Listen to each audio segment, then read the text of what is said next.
बिस्मिल्लाहिर्रहमानिर्रहीम। Welcome to E test academy and E test YouTube channel. Viewers, आज की इस वीडियो में आपके साथ IBS अक्खर इंटरमीडिएट कैटेगरी सीरीज का पार्ट नंबर 2 डिस्कस करेंगे। IBS अक्खर इंटरमीडिएट कैटेगरी की इस सीरीज में हमने जून 2023 में होने वाले तमाम पेपर्स के तमाम MCQs को शामिल किया है। पार्ट 1 ऑलरेडी हम डिस्कस कर चुके हैं। इस वीडियो की डिस्क्रिप्शन में लिंक मौजूद है, उस लिंक पर क्लिक करके आप IBS अक्खर इंटरमीडिएट कैटेगरी का पार्ट 1 देख सकते हैं। और इसके अलावा जितने भी आज तक IBS अक्खर के पेपर्स हो चुके हैं वो तमाम के तमाम आपको उसी लिंक से मिलेंगे। चलते हैं और रिमेनिंग क्वेश्चंस को स्टार्ट करते हैं। क्वेश्चन नंबर 16, इससे पहले के 15 MCQs पार्ट 1 में मौजूद हैं। Qasim wakes up suddenly dash the night. यहाँ पर खाली जगह में एट का इस्तेमाल करेंगे, यहाँ पर प्रेपोजिशन का इस्तेमाल हमने करना है। ऑप्शन बी यहाँ पर सही जवाब है। कासिम रात को अचानक जाग जाता है। क्वेश्चन नंबर 17, यहाँ पर भी प्रेपोजिशन का इस्तेमाल है। He has done a great service dash मी। खाली जगह में टू का इस्तेमाल होगा, उसने मेरी बड़ी खिदमत की है। ऑप्शन ए यहाँ पर सही जवाब है। वीवर्स, मजीद आगे जाने से पहले आपसे रिक्वेस्ट है कि वीडियो को लाइक जरूर कर दें। अगर आपने अभी तक ई टेस्ट अकेडमी का ई टेस्ट यूट्यूब चैनल सब्सक्राइब नहीं किया तो हमारे इस चैनल को सब्सक्राइब कर लें, ताकि फ्यूचर में तमाम रिमेनिंग पार्ट्स की अपडेट्स आपको बर वक्त मिलती रहें। इसके साथ साथ वीवर्स नोट कर लें, ई टेस्ट अकेडमी ने IBS अक्खर इंटरमीडिएट कैटेगरी पेपर्स के लिए रिटन टेस्ट के लिए नोट्स तैयार किए थे।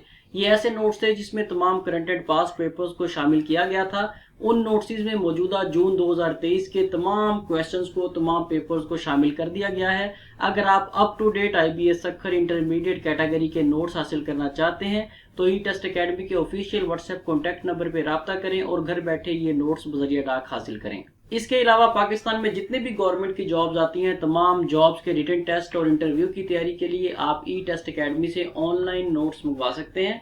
इस वीडियो की डिस्क्रिप्शन में ई टेस्ट अकेडमी के ऑनलाइन स्टोर का लिंक मौजूद है, वहां पर आप क्लिक करें, ऑनलाइन ऑर्डर प्लेस करें और घर बैठे बजरिया डाक नोट्स हासिल करें। Question number 18, we have enrolled dash more than one class. यहाँ पर खाली जगह में इनटू का इस्तेमाल करेंगे। ऑप्शन ए यहाँ पर सही जवाब है।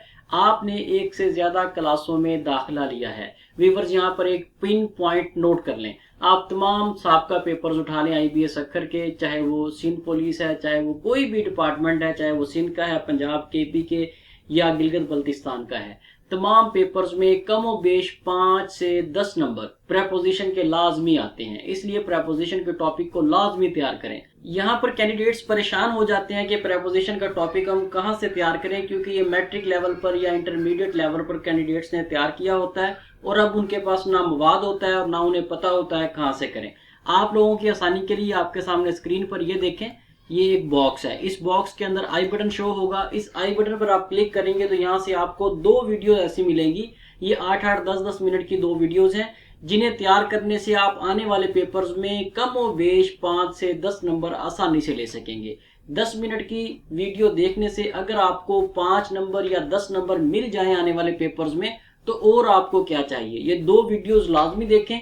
ये IBS अक्खर के अलावा भी जितने भी पेपर्स होते हैं, तमाम पेपर्स में आपके लिए हेल्पफुल साबित होंगी। Question number 19, Khalid forgot to wish me dash my birthday. Khalid मेरी सालगिरह पर मुझे मुबारकबाद देना भूल गया। खाली जगह में ओन का इस्तेमाल होगा। ऑप्शन सी यहाँ पर सही जवाब है। वीवर्स, ये आपके सामने एक पैराग्राफ है। इस पैराग्राफ को सॉल्व करने का तरीकाकार समझ लें। अगर आप इसे सॉल्व करने का तरीकाकार समझ गए तो आने वाले पेपर्स में कोई भी पैराग्राफ, कोई भी पैसेज, कोई भी कंप्रीहेंशन आपको दे दी जाए, आप उसे आसानी से सॉल्व कर सकेंगे।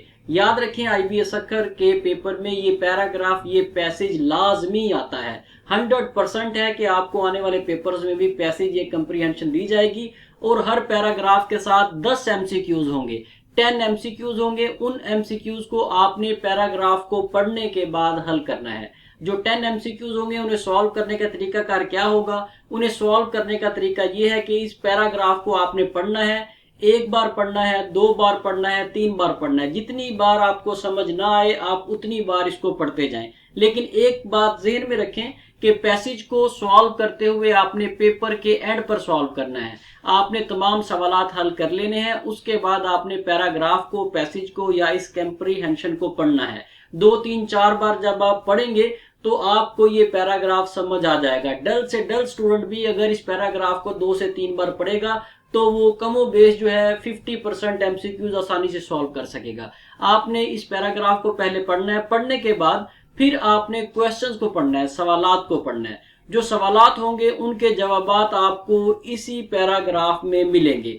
आपके सामने कुछ पॉइंट्स यहाँ पर हाईलाइट भी किए गए हैं, ये देखें आपके सामने ये अंडरलाइन किया गया है, लिविंग, ठीक है। उसके बाद है यहाँ पर ग्राउंड, उसके बाद है यहाँ पर फैच्ड, ये देखें अंडरलाइन वर्ड्स हैं।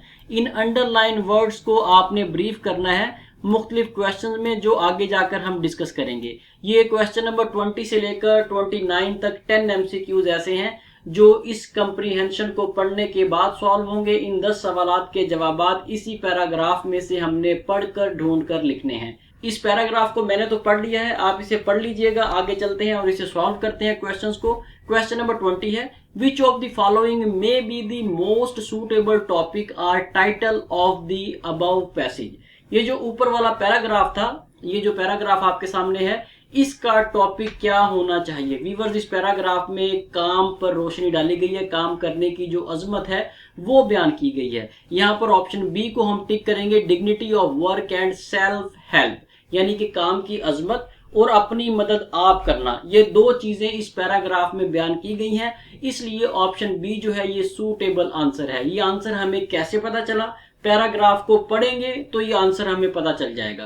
क्वेश्चन नंबर 21 है, in what tenses the above paragraph has been written. ये जो ऊपर वाला पैराग्राफ है ये किन टेंसेस में लिखा गया है। व्यूअर्स, ये जो क्वेश्चन है ये एक टेक्निकल क्वेश्चन है। अगर आपको टेंसेस आते होंगे तो आप बता सकेंगे कि ये पैराग्राफ, ये पैसेज, ये कंप्रीहेंशन किन टेंसेस में लिखी गई है। ये जो पैराग्राफ है ये प्रेजेंट इंडेफिनिट टेंस और पास्ट इंडेफिनिट टेंस, इन दो टेंसेस में लिखा गया है। अब मुझे किस तरह से पता चला कि ये इन दो टेंसेस में लिखा हुआ है, क्योंकि मुझे टेंसेस आते हैं। अगर आपको टेंसेस आते होंगे तो आप भी आसानी से बता सकेंगे कि ये पैराग्राफ किन टेंसेस में लिखा हुआ है। लेकिन मोस्टली कैंडिडेट्स जो हैं उन्हें टेंसेस नहीं आते और ना ही उनके पास टाइम होता है कि वो टेंसेस को तैयार कर सकें। व्यूअर्स, ई टेस्ट एकेडमी ने अपने स्टूडेंट्स के लिए जो फिजिकल क्लासेस अटेंड करते हैं उनके लिए एक पेपर तैयार किया था। एक पेपर है, एक सिंगल पेज है। उस एक सिंगल पेज पर 12 के 12 टेंसेस जो हैं उन्हें बनाने का तरीका, उन्हें समझने का तरीका, उन्हें सॉल्व करने का तरीका, उनकी जो निशानियां हैं वो तमाम बयान की गई थी। अगर आप वो एक पेपर तैयार कर लेते हैं तो आप आने वाले पेपर्स में टेंसेस को तो आसानी से सॉल्व कर लेंगे। अगर आपको वो टेंसेस वाला पेज चाहिए हो तो ई टेस्ट एकेडमी के ऑफिशियल व्हाट्सएप कॉन्टैक्ट नंबर पर राब्ता करें। आपको वो पेज बिल्कुल फ्री ऑफ कॉस्ट आपको व्हाट्सएप पर सेंड कर दिया जाएगा। मैं फिर आपको बता रहा हूं कि आपने बिल्कुल भी नहीं शर्माना। अगर आपको टेंसेस नहीं आते तो आप हमसे वो पेज व्हाट्सएप पर ले सकते हैं। ये बिल्कुल फ्री ऑफ कॉस्ट है। सदका जारिया के तौर पर हम इस पेज को शेयर कर रहे हैं ताकि ज्यादा से ज्यादा कैंडिडेट जो हैं यहाँ से मुस्तफीद हो सकें। व्यूअर्स, यहाँ पर नोट कर लें, ये तमाम के तमाम सवाल जो हम आपके साथ डिस्कस कर रहे हैं, ये तमाम की तमाम डिटेल जो आपको क्वेश्चंस के साथ बताई जा रही है, हमने ई टेस्ट एकेडमी की etest.com.p के वेबसाइट पर अपलोड कर दी है। पाकिस्तान में जितने भी पेपर्स होते हैं, जितने भी क्वेश्चंस पेपर्स में आते हैं, वो तमाम के तमाम क्वेश्चंस हम etest.com.p के वेबसाइट पर अपलोड कर देते हैं। ई टेस्ट एकेडमी की ई टेस्ट वेबसाइट की ये क्वालिटी है कि हमारी इस वेबसाइट पर सिर्फ और सिर्फ आपको करंट एंड पास पेपर्स मिलेंगे। करंट एंड पास पेपर्स के अलावा किसी किस्म का डाटा आपको हमारी वेबसाइट पर नहीं मिलेगा। एक बार ई टेस्ट एकेडमी की etest.com.p के वेबसाइट को लाजमी विजिट करें। इंशाल्लाह ताला एक बार विजिट करने के बाद आप बार बार खुद भी यहाँ से तैयारी करेंगे और दूसरे कैंडिडेट्स को भी ई टेस्ट वेबसाइट से तैयारी करने का मशवरा देंगे। व्यूअर्स, इसके अलावा ऐसे तमाम कैंडिडेट्स जो कोई एकेडमी अटेंड नहीं कर सकते, किसी एकेडमी में तैयारी नहीं कर सकते, जो कोई बुक परचेज नहीं कर सकते, उन तमाम की आसानी के लिए ई टेस्ट एकेडमी ने ई टेस्ट मोबाइल ऐप लॉन्च कर दी है। ई टेस्ट मोबाइल ऐप बिल्कुल free of cost mobile app है। जिस तरह से व्हाट्सएप, फेसबुक आप बिल्कुल फ्री यूज करते हैं, ऐसे ही आपने गूगल प्ले स्टोर से हमारी ई टेस्ट मोबाइल ऐप डाउनलोड करनी है और किसी भी पेपर की तैयारी, किसी भी इंटरव्यू की तैयारी बिल्कुल फ्री ऑफ कॉस्ट करनी है। पाकिस्तान में जितनी भी गवर्नमेंट की जॉब्स आती हैं, चाहे वो पंजाब है, KPK है, सिंध है, बलूचिस्तान है, GB है या AJK है, तमाम सूबों के हलशुदा करंट एंड पास पेपर्स हमारी ई टेस्ट मोबाइल ऐप पर मौजूद हैं। ई टेस्ट मोबाइल ऐप को जैसे ही डाउनलोड किया करें तो हमारी इस ऐप की हौसला अफजाई के लिए इसे 5 स्टार रेटिंग जरूर दिया करें। इसके साथ साथ व्यूअर्स, आप ई टेस्ट एकेडमी का ई टेस्ट फेसबुक पेज, ई टेस्ट इंस्टाग्राम, ई टेस्ट ट्विटर, ई टेस्ट लिंक्डइन, ई टेस्ट टिकटॉक, लाइक की स्नैक वीडियोस वगैरह को लाइक और फॉलो कर सकते हैं। तमाम सोशल अकाउंट्स पर ई टेस्ट एकेडमी का ई टेस्ट के नाम से अकाउंट मौजूद है। तमाम अकाउंट्स पर, तमाम सोशल प्लेटफॉर्म पर रोजाना हम डाटा अपलोड करते हैं। इन तमाम अकाउंट्स को लाइक और फॉलो कर लें ताकि आप अपने आप को रोजाना की बुनियाद पर अप टू डेट रख सकें। Question number 22, meaning of underline word fetched is. Fetched का मतलब आपने यहाँ पर बताना है। ऑप्शन ए जो है वो सूटेबल आंसर है। Went to where something was and bought it back. अगर आपने पैराग्राफ पढ़ा है तो पैराग्राफ में फातिमा रजी अल्लाह तआला अन्हा के बारे में जिक्र किया गया है, किस तरह से वो पानी लेकर आती थी। ये वही यहाँ पर फेच्ड को डिस्कस किया गया है। पैराग्राफ आप पढ़ लें, पढ़ने के बाद आपको मजीद समझ आ जाएगी। Question number 23, it appears from the passage the Ali रजी अल्लाह तआला अन्हु वाज डैश। वीवर्स यहाँ पर हॉस्पिटेबल को हम टिक करेंगे। हॉस्पिटेबल का मतलब है मेहमान नवाज या मेहरबान। ऑप्शन ए को हमने यहाँ पर इसलिए टिक किया है, अगर आपने पैराग्राफ पढ़ा है तो पैराग्राफ के एंड पर लिखा हुआ है कि अली रजी अल्लाह तआला अन्हु जो है वो एक यहूदी के बाग में काम करते थे और उन्हें जो उजरत मिलती थी वो उजरत भी अल्लाह के राह में दे देते थे। इसी वजह से हमने यहाँ पर हॉस्पिटेबल को टिक किया है। ऑप्शन ए को यहाँ पर हमने टिक किया है। Question number 24, the underline word ground is dash. Viewers paragraph में एक लफ्ज, एक वर्ड ग्राउंड भी यूज किया गया है। यहाँ पर ग्राउंड जो है वो वर्ब के तौर पर इस्तेमाल किया गया है, लेकिन याद रखें आने वाले पेपर्स में अगर ये क्वेश्चन दोबारा आए तो आपने सेंटेंस देखना है। सेंटेंस की मुनासबत से, सेंटेंस को देखते हुए आपने इनमें से 4 ऑप्शन में से किसी एक को टिक करना है। सेंटेंस की मुनासबत से ग्राउंड जो है वो नाउन भी हो सकता है, वर्ब भी हो सकता है या फिर एडजेक्टिव भी हो सकता है। ये डिपेंड करता है सिचुएशन पर। आपने पैराग्राफ को पढ़ना है, पढ़ने के बाद ही आप उसकी सिचुएशन के मुताबिक बता सकेंगे कि ये वर्ब है, नाउन है या एडजेक्टिव है। Question number 25, Khalifa Umar bin Abdul Aziz refused to hire a servant to help his wife because Caliph Umar rahmatullah alayh was very religious, therefore he had fear of God। क्योंकि ये खलीफा उमर बिन अब्दुल अजीज रहमतुल्लाह अलैह जो है ये अपने हाथ से काम करना पसंद करते थे, इसलिए इन्होंने मुलाजिम नहीं रखा।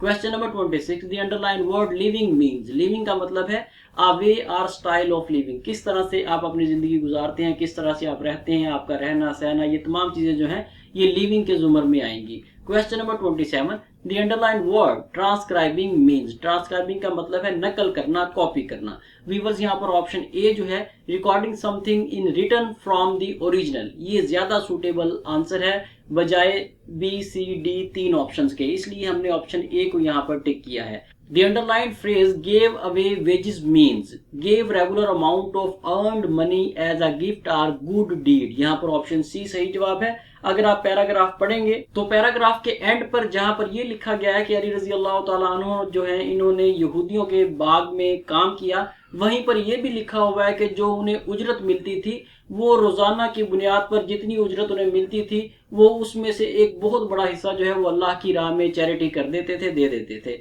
इसलिए हमने ऑप्शन सी को यहाँ पर टिक किया है। Question number 29, people of how many religions are mentioned in the passage. Passage में, पैराग्राफ में कितने मज़ाहिब के लोगों को डिस्कस किया गया है। वीवर्स इस पैराग्राफ में मुस्लिम्स को और ज्यूज को, मुसलमानों को और यहूदियों को डिस्कस किया गया है। अगर आप पैराग्राफ पढ़ेंगे तो पूरे पैराग्राफ में मुसलमानों के बारे में डिस्कस किया गया है और आखिरी सेंटेंस में जहां पर अली रजी अल्लाह ताला अन्हु का जिक्र है उस सेंटेंस में यहूदियों का जिक्र किया गया है। इस पैराग्राफ में 2 मज़ाहब के लोगों का जिक्र किया गया है, एक मुसलमान है और दूसरे यहूदी हैं। इसके साथ ही व्यूअर्स हमें इजाजत दें। इंशाल्लाह नेक्स्ट वीडियो में IBS अक्खर इंटरमीडिएट कैटेगरी सीरीज के पार्ट नंबर 3 के साथ दोबारा हाजिर होंगे। अगर आपने अभी तक ई टेस्ट अकेडमी का ई टेस्ट यूट्यूब चैनल सब्सक्राइब नहीं किया तो हमारे इस चैनल को सब्सक्राइब कर लें ताकि फ्यूचर में रिमेनिंग पार्ट्स की अपडेट्स आपको बर वक्त मिलती रहें। अल्लाह हाफिज।